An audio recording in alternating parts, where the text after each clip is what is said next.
മാതാപിതാക്കളെ മാപ്പ് ഇനി അങ്ങോട്ട് തന്നില്ല പോത്ത്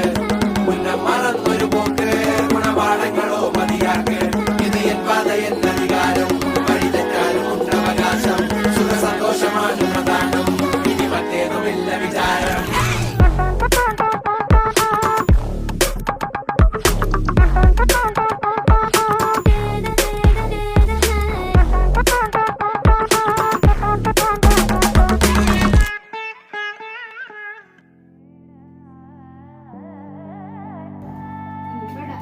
इकडे नाही इकडे इकडे इकडे इकडे